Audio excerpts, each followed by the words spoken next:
Come down. Ooh, you make my high come down. Always tripping when you come around. Never have to cut you out like right now. You see, I don't have to drive me. You can say that for your mama. Maybe you should smoke some. Me try the marijuana. I was never you good. The vibe was straight. Showed you a couple of things and they feel strange. I treated you right. Everything was a gift from a time to your bag and the color on your lip. Welcome to a Seahawks Man to Man podcast powered by Blue Wire. Shout out to the new company. My name is Michael-Shawn and You guys can follow me on whatever Elon Musk is calling that app these days. My @ name has not changed. It's also right there next to my necklace at the bottom of the screen at Mike Dugar, MikeDugar. I'm going to remember this time. That's also my tag on Blue Sky. There we go. Chris has it every time and I usually forget. Thank you for following us on YouTube. Like, subscribe. Seahawks Man to Man is the name of the channel. That is Seahawks Man, the number 2 man. Same thing on Instagram. Same thing on TikTok, where apparently the kids are watching our videos these days. Chris tells me, because I do not have TikTok. So keep doing that. Keep hitting all the good buttons on there to support us. We appreciate all of that. Thank you, thank you, thank you. Chris, go ahead, talk to him. What is going on, everybody? It's your boy, Christopher Kidd. You can follow me on Blue Sky and Twitter at CKIDD206, and that's CKid206. All right. One big thing coming to you guys a little later after the game since they played on Thursday. And Chris and I enjoyed our weekends. It was good. So here we are. One big thing. We're going to start with that after watching the tape of Seahawks Cardinals. And then after that, we'll have a conversation previewing week 5 with the homie Greg Auman. He covers the NFL for Fox Sports. He's based in Tampa, though, so he really knows the Bucs. He used to cover the Bucs for The Athletic as well. He's been on the show. So we'd love to get in his insights on the upcoming opponent. Since no one at The Athletic wants to cover the Bucs, got to call up the old homies. That's fine. So good conversation there in the back half of the show. But first, we're going to start with our one big thing that stood out after rewatching Seahawks beat the Cardinals. Chris, I think you've kicked it off every time, so keep the streak going. You ready? Easy money, man. I got you. So after watching the offensive tape, pass protection was still solid. Sam Darnold, he's looking really good throwing the football. But the one thing that is still a question mark and has not been consistent is the run game. And I saw it live, but when you rewatch the tape, you really get to see, oh, number 75 didn't do this right. Number 11 missed a block here. Number 10 missed a block here. And just going over the tape, you're seeing a lot of those mistakes, errors, not being on the same page. You have too many times where Zach Charbonnet, unfortunately, he's been in that game against the Cardinals, at least, he saw a lot of linebackers and linemen in his face when he got the ball. And that's because the guys up front weren't on the same page. And when you have that a month into the season, it's a cause for somewhat of concern, because how good could this Seahawks offense be if they were able to run the ball with Zach Charbonnet and K9, and it was a consistent, 75, 90 yards a game? Well, that's a lot of yards. Let's just say 65 for albeit, because I'm sure Mike can look up the league average and be like, damn, Chris, they would be the number 1 rushing team if both of those guys were averaging that. So let's just something simple at 65 yards a game for each of those guys. That would show, okay, they can run the football, and the play action would be that much more of a challenge to stop. And to be honest, they look pretty good in play action. A.J. Barner has 2 touchdowns this season, and if I'm not mistaken, both of his touchdowns are under center.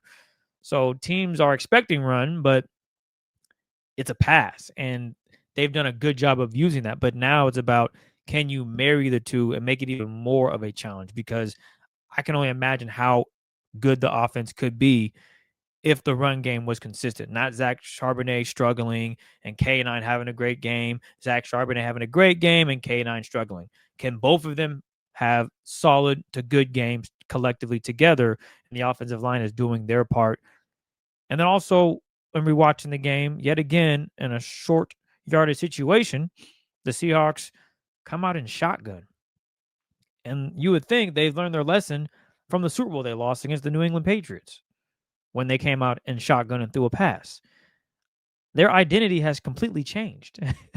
They are now a team that has said to everyone that, yes, we're going to be physical, run the football. And too many times I've seen fourth down, third down, shotgun runs, and I'm thinking, that's not the identity. That can't be. Now, I understand you're trying to catch maybe the team off guard, but when you have stated what your plan is in the run game and then you deviate from that, I think that just sends the wrong message. I'm sure you get tagged in a lot of tweets on X or Twitter and maybe Blue Sky about people wondering, like, why are they doing this on 4th and 1? Why are they doing this on 3rd and 2? Why? I honestly don't have the answers for you. Maybe Mike does. I honestly don't get it. Especially, I know Robbie Oots is out, but I'm sure you can put AJ Barner back there.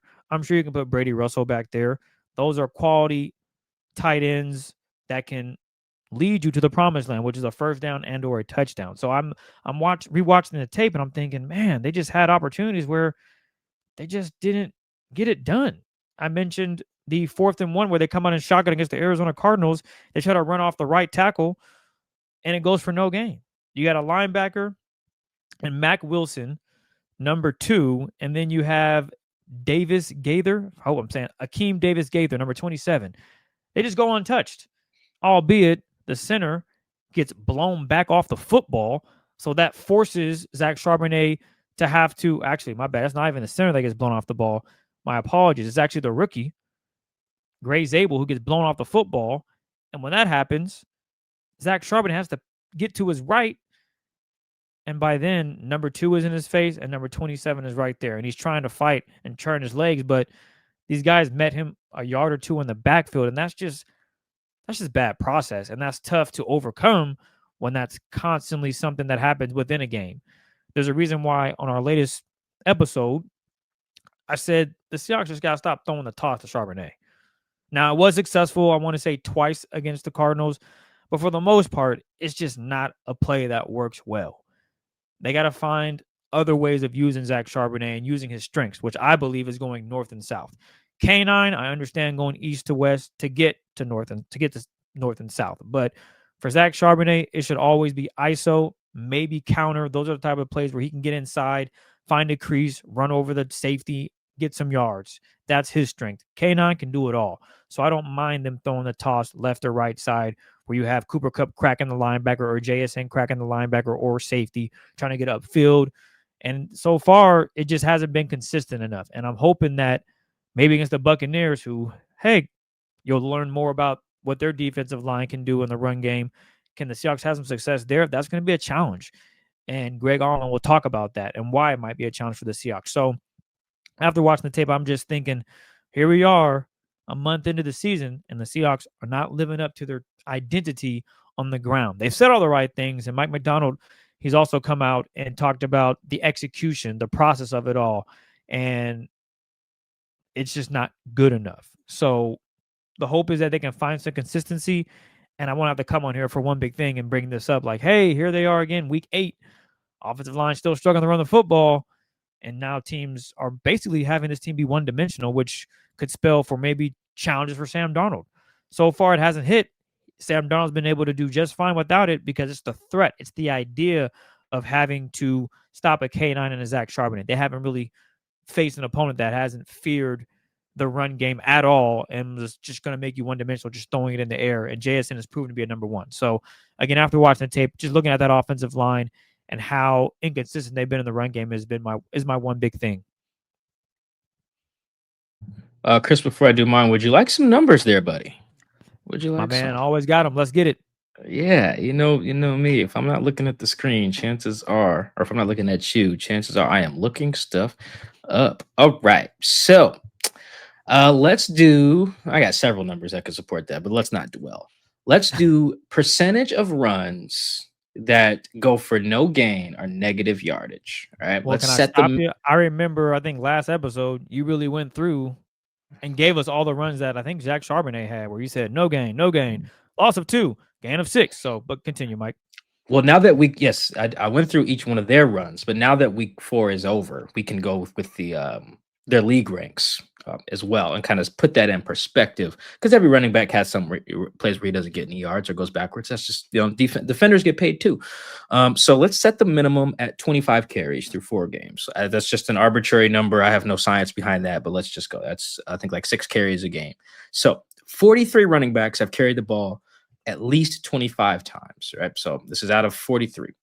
Chris, where do you think Ken Walker ranks in terms of the highest percentage of runs that have gone backwards or for no gain? He's number 6. He is 8th at 25.9%. That means That's over a bad. quarter of Ken's runs either get nothing or go backwards, right?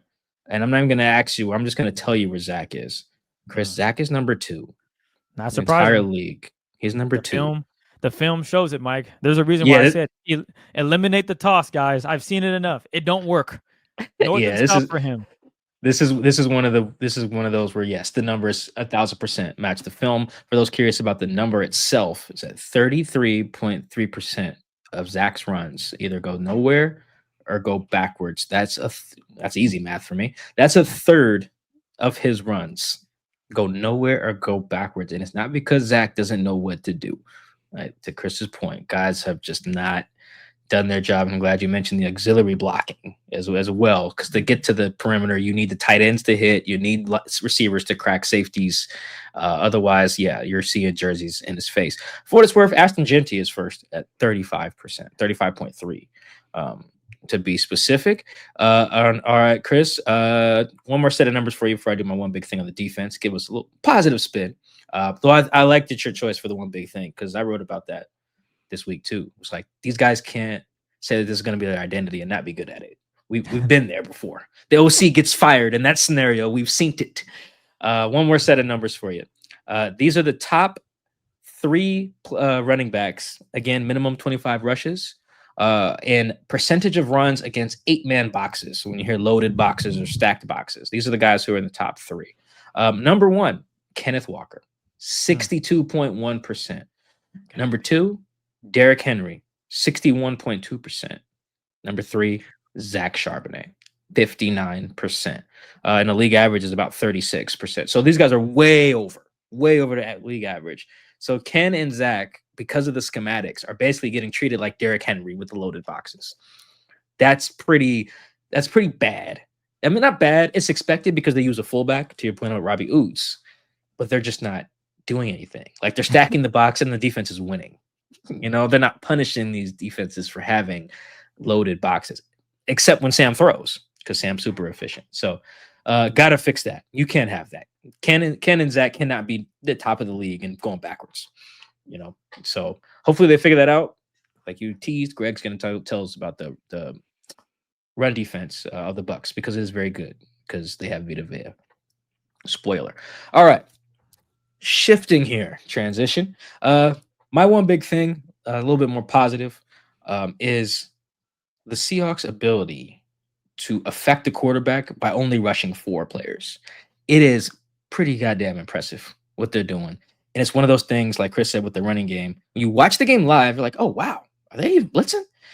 And then you go back, watch the tape, and you're like, no, they're not. They're just getting to Kyler Murray and every quarterback they play. But this is one big thing after watching the Kyler tape. They were getting to Kyler without blitzing. And they've been doing it all year. And to give you a number there, before I get into some examples, the Seahawks have the 2nd lowest blitz rate in the league. That is really impressive, because their pressure number is above average, right? So they're rushing the passer with 4 and getting there at an above average rate. In pressure, they rank 14th, about 37%, so right above the league average. But they are blitzing at the 2nd lowest rate, 16%, 16.1 to be specific. The league average there is 26%. So these guys are not they're not even sending in a 5th guy. They're just like, we're going to send 4. Now, we may switch up which 4. Maybe it's Drake Thomas, maybe it's Ernest Jones, maybe it's Spoon, and then 3 fat guys. Like, it's not that they're only sending linemen, but even this game, they were just sending linemen quite a bit. It was really, really, really impressive. Chenna's sack was great. You know, he basically slips a double team. They got the running back on him. I think the tight end or the tackle comes out. He jukes both of them and drops him. Chenna's second sack was also really good. You know, Joe takes away the corner route. Kyler really has nowhere to go. Gets dropped in the red zone. Like, and when I say the ability to rush four and get to the quarterback, I'm bringing up some of this coverage stuff too, because it's not just these guys are getting home super fast. Sometimes they're not. You know, Chenna had to do multiple moves to get Kyler that second time in the red zone. And he had time to do that because Job and the safety to that side took away the corner route to, I believe, Marvin Harrison. Right, so you got rush and coverage working together. And then I believe that was the same case on Leo's sack. I think they're running a game up front. And then Leo comes in, I think gets by number 74 and drops him, does the big cat, which is super cool because before, now you can see it on tape too, and you can see it when I'm there. Before Leo can even get up and do the big cat thing, the sideline's already doing it. Like it's like the wave, but way cooler. So that's great that they've adopted the big cat thing as a team-wide celebration. But I think that's the superpower of this team right now on defense. I wouldn't say the run defense is obviously very good, but the run defense can be good. And then if you can't get off the field on third down, then you're the 2021 Seahawks, who I believe are like second in yards per carry allowed in Ken Norton's final year.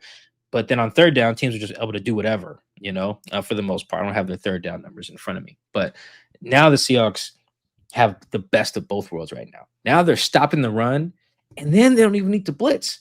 And you know why that's their superpower? And Chris knows this because he watched the tape. They look like they about to blitz half the time. They are putting 7 dudes up front, 6 dudes on the line, quarterbacks coming up there. You got Ernest Jones in the A gap, Drake Thomas in the other A gap, Spoon on the edge, Julian Love off the edge. And you're like, who's coming? Who's dropping? Who's coming? Who's dropping? Anybody can drop. Chenna can drop. Chenna dropped, I believe, on Leo's sack. Leo can drop. They cover zero blitzed Kyler a few times because, you know, Mike Macdonald loves him a zero blitz. You have to decipher it, and you got to block it up. And with the exception of, I guess, D Hall and Boye, everyone, when they're getting their hands on the quarterback, is getting them on the ground. That's pretty impressive too. You're not seeing a bunch of like, damn, how did he let such and such get out of his grasp? But like everyone's been in the weight room for the Seahawks. No one's getting away. So that's going to be huge against the Bucs. It's going to be huge against everybody because once you can do that, what the Eagles have been the last few years, they've been to the Super Bowl. They were just rushing. Son Reddick, Jalen Carter, Brandon Graham, Nolan Smith. They're Jordan Davis. Who's a guy that just got paid by the Patriots? Milton Williams. I think it's Milton something. It would just be able to just rush, go. Josh Sweat. They're just going. They're just sending line. They're just sending guys. Here's our 4. You can't block them. And then now everyone in your DB room is Darrelle Revis at that point. Like it is special stuff what's going on. They were able to get Kyler several times. And then, Chris, you know, it was really special when they did blitz the few times, Kyler was cooked. It was cooked. It was cooked. This is the numbers podcast today, apparently. So I'm going to give you some more because I took the time to look them up. They blitzed Kyler 8 times. He had like 50 dropbacks or whatever. So they blitzed him 8 times. That's it. He was 3 of 6 for 11 yards. That was it. That was it. Couldn't move the ball against the blitz. One of those is a drop by Michael Wilson, but still, when they did send him, it was working. So they're blitzing very little. Like to bring all this math back around, they're rushing with 4, getting home. They're blitzing very little. When they do blitz, it works. That double corner back blitz on the flea flicker, come on, man. Diabolical stuff. You know, they got Kyler on another sack for on a blitz too. Like they blitzed him like 3rd and 14, and Spoon damn near killed him. He was able to throw it away. There are not that many answers you can have to what the Seahawks are doing defensively. Because even if something's open, you don't got time to get to it. And then there's the quick pressure aspect. It's hard. You have to play high-level quarterback to move the ball on these guys right now. And that's all you can really ask for. Because some quarterbacks are going to do it. Right? Matt Stafford put up a 30 ball against Mike Macdonald in 2023. Because if you play high-level enough quarterback and you have Puka, you can score on the Seahawks. But he's making it so you have to do that. You have to operate at a high level. You have to make sure all your linemen are on the same page. and then you got to make the catches, and if the ball's in the wrong place, you're going to pick it off. It all starts though with Mike being able to say, we don't need to send the wolves. And it's funny, I was listening to Chris to Mike's radio show. He was like, Aiden Durde wants to blitz more. Or excuse me, Aiden Durde wants to just rush with 4. Mike is like, I want to send my wolves more. So they got this little tug of war going. Clearly AD is winning because they're just rushing with 4. Not surprised. The former D-line coach is like, let my boys eat, which is fair. They've earned that. But now it's just so tough, man. I can't imagine what Kyler was seeing. The picture changing post snap. It's not like totally exotic stuff, but it really is just as simple as we know that you have to get the ball out because we are rushing 4 very well. And then when they can do that, they're getting real aggressive. They're jumping stuff. They're driving on dig routes. It's the perfect thing. It really is. The only thing that Chris probably loves this. The only thing you could beat these guys with right now when they send the Wolves is screens. That was it. That was the Cardinals' best stuff. Was throwing screens into the blitzes. That was it. And it worked to the Dortch kid like 3 times. So that's it. So I guess before we toss it to Greg, that was my one big thing, the Seahawks' ability to rush with 4. But now because that's going to be important here, at least I think, with this Bucs team, because they're going to get the ball out quick, to protect Baker from back there. So we'll see how they do that. So without further ado, ready for our guests, Chris? Let's get to Greg, man. Yeah, so this is our conversation with the homie Greg Auman, covers the NFL for Fox Sports. He's based in Tampa, used to be our Bucs writer at The Athletic till he went on to do better things with his life. So he is going to preview the game for us, preview Week 5, give us a prediction. You'll hear that next. Here's our convo with Greg. Greg, welcome back to the Seahawks Man to Man podcast. How are you? I'm good. Thanks for having me. It's good to see you guys. Oh man, we thank you for giving us some time. This is the Seahawks Man to Man podcast by name, but unofficially it is the Point Differential podcast. I just made that up just now. I bring that up because, as you know, the Bucs have a very funky point differential for a team that has won. What is it, 0? Something like that. It's yeah, right where we started. Yeah, dead even despite being 3-1. So that jumps out to me with a 4-game sample as okay. Is this an actually good team or is it a very fortunate team? What say you? Yeah, probably somewhere in between or both. They when they were 3-0, it was +6. So it's not like there's some huge loss that's dragging down their point differential. Kind of the opposite of the Seahawks. Seahawks, I think, are like second best point differential team in the NFL, I think. That is correct, yes.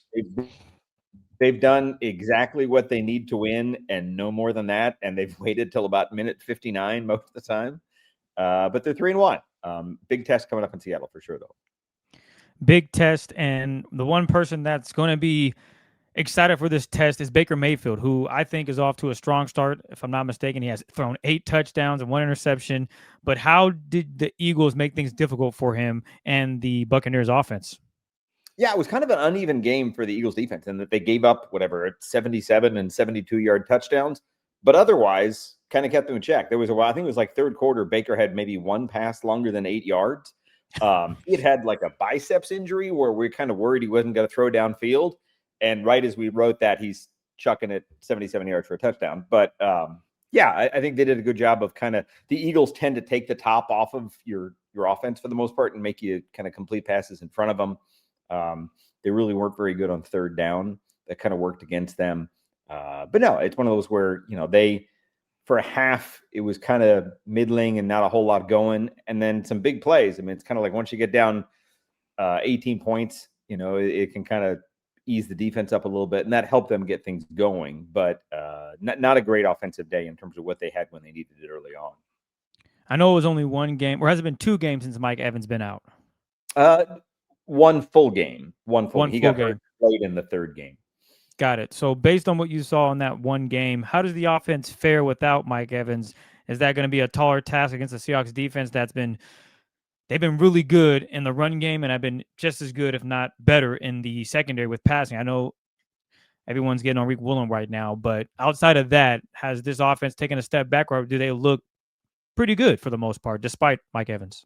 Yeah, I think they miss Mike Evans just being a guy that commands the attention of a defense in terms of keeping a safety on his side, not letting him come in too tight against the run. Emeka Egbuka has done a really good job filling in. He's their first-round pick. has been their best receiver. I mean, leading all rookies in receiving yards, twice as many touchdowns as any other rookie. But I don't know that he really commands a lot of fear from opposing defenses yet. They're getting Chris Godwin back, and that helps a ton. Sunday against Philly was Chris's first game back in like 11 months, and not his best game. I think he had 3 catches on 10 targets. But I think having Godwin back will take some of the edge of not having Evans out there. But no, on Sunday, that's a guy they really want out there. So you know, their secondary receivers are the guys that have to step up. Guys like Sterling Shepard. They got another rookie named Tez Johnson who could step up and help them out. A little bit more of a deep threat. But no, this past game, because of their line issues, because of the receiver injuries, has been a little bit different every week. They have a first-time play caller, so the offense has looked a little different every week, and week 5 will probably be the same. Nice. And you mentioned the rookie Emeka, coming from Tacoma, a Washington native in that regard. What are some challenges do you think he can present the Seahawks? I know you said he's not the number one guy, and obviously teams are not fearing the rookie yet, but what are some challenges that he presents to defenses you think so far in the couple games you have seen him through this season, 4 weeks, that is? Yeah, he's done a great job of just getting open and having Baker Mayfield's trust. I mean, Baker has thrown, of their 4 touchdowns, 3 of them are really tight window throws. That touchdown, if you saw it, is a 77-yarder, but there's like 2 DBs within an inch of getting a hand, if not picking the throw. So I think he really trusts Egbuka in traffic to be able to make plays and get away and get yards. Their first game, he had 2 touchdowns, had a big catch late. Against the Texans, had that crazy one-handed down the sideline job. So he's been a playmaker for them, and they trust him as if he's like a 4th-year pro, even though he's been doing this, for 5 weeks now, basically. But no, this is a big challenge. This is a great defense, a tough place to play on the road. They've been on the road, but they've been in Atlanta and Houston, indoors, easy games for them that way. Seattle will be a fun trip for them. Staying with Egbuka, and you talked about him just being available and stepping up when being called. So far, he's had 14 targets, and 10 of those for 150 yards, 3 touchdowns when aligned outside as the X receiver in this scenario. So he's run 54 routes, and he's tied for the most touchdowns through 3 weeks when lined up outside, right behind Trey Tucker and Rome Odunze. So he's definitely showcasing something out there. So I'm sure the Seahawks will be prepared for that. Running wise, offensive line, how has that looked? I know they haven't had much success. Rashad White is the only one that scored a touchdown, and the Seahawks defense hasn't given up a rushing touchdown yet, and that streak might continue. But what's going on with that offensive line? Is it a good O-line? Is it a bad O-line? Where do you see it? It's a really depleted offensive line. They've had all kinds of injuries. They just got Tristan Wirfs back. That's their all-pro left tackle. He played for the first time in week 4. Their right guard is out for the year. Their right tackle is on injured reserve. They had their center at left tackle and their guard at center. So they're just now getting the left side kind of back to where it's supposed to be. The left side, those 3 guys are who they want and where they're supposed to be. But the right side is a practice squad call-up at right guard, and their swing tackle is their right tackle right now. So I think under the circumstances, they've held up well in terms of limiting the hits and the sacks on Baker. Their run game, was a top 5 run game in the NFL last year. So they haven't been. Bucky Irving is dinged up now. We don't know quite how bad. He's got either an ankle or a foot, but he's definitely a question mark for Sunday at best. So it could be more Rashad White and less Bucky Irving. Bucky obviously has been their big playmaker, had the big 72-yard touchdown down the sideline against the Eagles. That was impressive, Greg, rattling off all that musical chairs there on the O-line. That sounds like a lot. That also sounds not good for Baker there. As you mentioned, they had those long touchdowns, both of those off script. Against the Eagles, because he was not getting a lot of time there. Speaking of the run game, we're about to see, I believe, 2 of the top 3 run defenses in the league on Sunday. I forget who the third one is, maybe Cleveland. But basically, the Bucs have been doing their thing. The Seahawks have been doing their thing. Chris and I know how the Seahawks have been doing it. How have the Bucs been keeping run games in check? It's been impressive. I mean, they don't have Kalijah Kancey, who's a starter and one of their best D linemen. He's out for the year. So for them to hold up, Barkley, they kept Saquon Barkley pretty well in check. I think he had 19 carries for 43 yards, I think, in his NFL career. Second worst day when he's had that many carries. So, I think they've held up well. They want to start with their run defense first. They want to force teams to throw. Seattle's going to be no different. They'll want to start there. It's a lot of Vita Vea. He's playing more snaps. Just again, massive 350-pound guy, had 2 sacks against Philadelphia. So you have a little bit of an interior pass rush in addition to the run stop there. But they've tested their depth. They got a rookie named Elijah Roberts, who's a 4th-round pick that's played a ton. They got a guy they lifted off the Cardinals practice squad named Elijah Simmons, who's played a decent amount of snaps. They're testing their depth, but they've gotten by with it so far. Chris, before you go to the next one real quick, I want to just make sure I have these numbers right here. So I don't know why I act like I didn't have True Media up before I asked that. Anyway, the number 1 run defense in the league by yards per carry allowed by running backs. It's a tie for first place. Cleveland and the Bucs, both at, Chris, what do you think the number is without looking at it? Just to running backs per carry. Oh, man. Let's go 2.0. 2 yards. Ooh, that would be very impressive. 2.9. 2.9. The Bucs allowed. Yeah, okay. that is very impressive. And the Seahawks are 4th at 3.3. Patriots at 3.2. So yeah, we are looking at 2 of the best run defenses here, and it helps me have Vita Vea, who's 700 pounds. Now the caveat, I will say, careful with backs out of the backfield, because Bijan Robinson had a 50-yard touchdown out of the backfield in week 1. Texans had 2 big gainers on screens out to their backs. So that's a vulnerability. They're good at stopping the run, but if you use the backs in the passing game, that's kind of been a little bit of a weak spot for them in the middle of the defense. Well, things have changed a little bit. The last time I think we talked to you, it was the Seahawks offensive line not being good in any facet, run game or pass protection. This year, they've done something stellar, and that's pass protection. Run game, they're still trying to figure out how to just do it correctly. So I noticed that the Bucs have sent their defensive backs on 27 blitzes this season, which is 3rd most in the NFL. The Buccaneers defensive backs have also combined for a league high 12 pressures and 3 sacks. Is that a product of their pass rush not getting enough pressures on quarterbacks, or if the D coordinator is like, let's just get after these guys? Yeah, I think Todd Bowles would love just to get by rushing 4 and getting pressure from there. He likes to blitz, so it's not like you have to twist his arm too much. I think they had the most, I forget how I'm framing it right, but most unchecked blitzes, if you will, like in terms of unmanned, just unblocked pass rushers getting outside their normal pass rush and getting to the quarterback. So that's Antoine Winfield on safety blitzes. He has a sack this year. Their rookie nickel, Jacob Parrish, is another guy who has a sack already this year. They run corner blitzes. So yeah, the idea is to kind of have pressure from everywhere. They like disguising. They're pretty good in terms of pre-snap looks and not hinting at what they're getting at.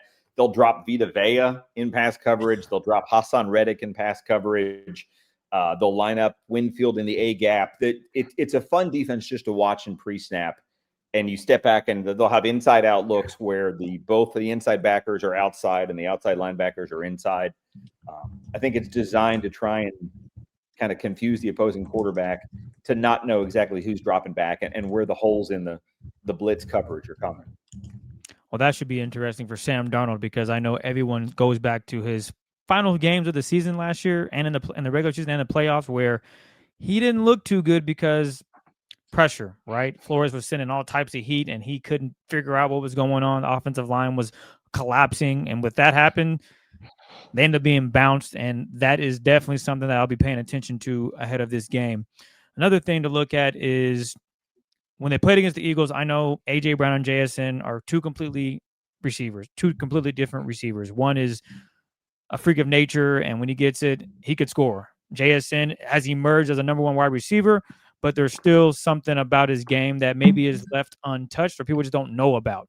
So with that being said, when you watch how the Tampa Bay Buccaneers covered AJ, could you see maybe the Bucs saying, yeah, we got to give Jackson Smith-Njigba that same respect, because one-on-one, no one can cover this guy. He's shown that through the first 4 weeks. Do you see that being something that the Buccaneers take serious and like, yeah, we're not leaving him one-on-one. We'll have a safety over the top and we'll make it tough for Sam Darnold to find him? Yeah, how aggressive they are at corner is going to hinge a little bit on injuries. 2 of their 3 top corners left the game with injuries on Sunday. So Jamel Dean has like a hip groin thing. I'm not sure if he'll be available. Benjamin Morrison, who's their second-round rookie, did a really good job on A.J. Brown on Sunday. His hamstring, and it sounds like he's in play for Sunday, but it's not a whole lot of times that a guy leaves a game with a hammy and plays well the next week. But no, I think those the 2. Zion McCullum is their 3rd corner. He's probably their best corner. And he's been a fairly shutdown guy when they've had him on top number one receivers this season. So no, JSN is somebody they know well. He and Egbuka were teammates at Ohio State together, so there's a friendship there. I'll be curious to see whether they keep one guy on him. They don't do a lot of shadowing, so it's probably going to be a group effort in terms of multiple corners having to step in and handle JSN on Sunday. I should know the answer to this, Greg, because I watched the film. But since you're here, I'll double check. Is McCollum 27? Is that number 27? Yep. Yeah. Oh, good player. That's a good player. Yeah. I like his game. I haven't watched him much, but yeah, he stood out to me a little bit. Freakish athlete. He's like a 99th percentile athlete. There's just a ridiculous size speed combo, crazy vertical. He was a 5th round pick coming out of Sam Houston State, and it's just really emerged. Just got a big contract. I mean, got well paid. He'll be a corner. He'll be their primary corner moving forward. What would it take for the Seahawks to trade Rick Woolen for him, you think? I don't know. It's funny to see Rick already out there. I mean, when you think about trade marketing is available, again, if you have a surplus at a position, it's so scary to think about that, because like the Bucs multiple years in a row now have had injuries at corner where even if you have a third corner, a guy on your bench that could net you a draft pick, it's so hard to part with that and give you like zero insulation to where your next injury is just a vulnerability on the field. I mean, look how often you just said in this convo here that how many guys are called up from the practice squad for the Bucs. You know, I mean, you're a hamstring away. You're growing. You've named every body part today. We only been talking for like 10 minutes. Like guys are real banged up. I love giving a number before we get your prediction and our over under here. You mentioned that the Bucs, where you can kind of get them is if you can't run on them, throw to your backs. So like, that's interesting. Let me look that up. So good old True Media here. The Seahawks are the number one team in allowing receiving yards to running backs at 266 yards in 4 games. The number 2 team, Tampa Bay Buccaneers, 245 yards. So we have the battle. I got Bucky Irvin and Ken Walker. I'm going to win this week. No one cares about my fantasy league team, but that just popped out to me, Greg. Before we get your prediction real quick, why do you think that we know why the Seahawks are giving up those leaky yardage there? Why are the Bucs giving up yards to running backs? Yeah, their second linebacker is a work in progress. Obviously, Levante David's been there 14 years, done it forever. Their second linebacker is a guy named Servasia Dennis, who's been limited by injuries his first 2 years. They like him a lot. He's still learning on the job right now. So he kind of got out-athleted by Bijan Robinson on that 50-yard touchdown in week 1. Houston kind of got the better of him there. So he's been an active tackler. He's a great run stopper. He's probably not the coverage linebacker they need him to be right now. They're confident in him. He'll be their guy moving forward. But it's still, like I said, there's still a little bit of if he's one-on-one with the back in the flats, it's a tough call. It's tough. So it'll be, you think about Zach and what he can do with speed in the open field, that's a vulnerability. And like you said, the reason they're both number 2 is they have some really good pass catching backs on both sides too. So it's 2 offenses that can take advantage of those defensive weaknesses this week. Good little nugget there. Hopefully make the fantasy rounds. They need to credit us if they do. All right, Chris, we're ready for over under and our prediction from Greg here before we get him out. Let's do it. All right, I'm gonna I scrapped the over under I had before we started because I want to keep this actually real simple. The Seahawks are the only team in the NFL that has not allowed a rushing touchdown. So Greg, does the streak end? The over-under is 0.5 rushing touchdowns for the Bucs. This can be a quarterback sneak too. They haven't allowed one of those either. So any position group, 0.5 over-under. I'll say they get 1, exactly 1. Which, I guess if that's the first of the season, that's an accomplishment. Yeah, I'll say like a Rachaad White 2-yard run. That wouldn't surprise me. Yeah, I can see that happening. Oh, we got that. I love you, Greg, because I was going to ask if you want to do the bonus and tell us who's going to score it. And we're here. We're not coworkers anymore, but we're here. We're here. All right. Chris, you got the spread for me before we get Greg out of here with his prediction? Yes, -3. Seahawks are favored by 3 at the crib. All right, Greg, take us out. Who's going to win the game? What's the score? This is tough, man. They're coming off a loss to the Eagles. This is a really tough stretch for them. Their 4 games are it's Eagles, Seahawks, Niners, and Lions. Just a nasty 4-game stretch in the year. So even like 2-2 in that stretch would feel like a win, I think, coming out of the injuries they're dealing with. So I'm going to take the Bucs to pull out a close one here. Chase McLaughlin is on just a ridiculous bender where He's hit 8 of 9 in the last 2 games, 4 longer than 54. He hit a 58 and a 65 on Sunday.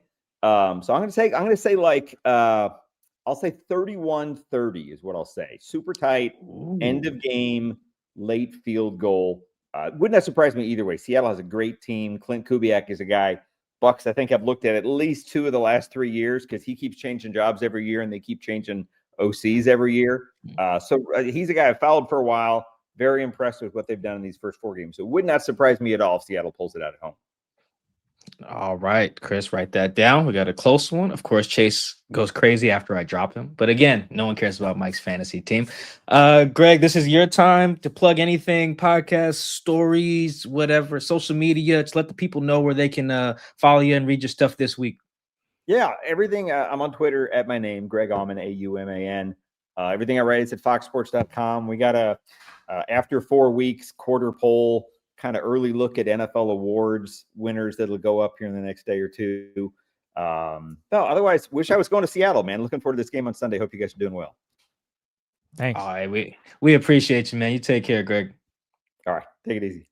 All right. Thank you guys for tuning in to the Seahawks Man to Man podcast. That is our show. Shout out to our guest, Greg Auman, does great work covering the NFL for Fox Sports, based in Tampa. So as you can tell, he's got all that insight on the Bucs. Make sure you guys give him a follow this week. Read all his stuff. Chris and I will be doing the same because the company I work for does not employ a Bucs writer. So I need Greg.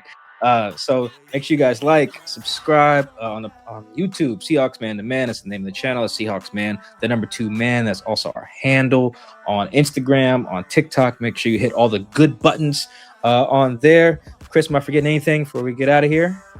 Nah, man. I think you got it covered. We are all set. Appreciate all the love and support. You guys enjoy the week. And we'll enjoy the week. We'll talk to you guys later.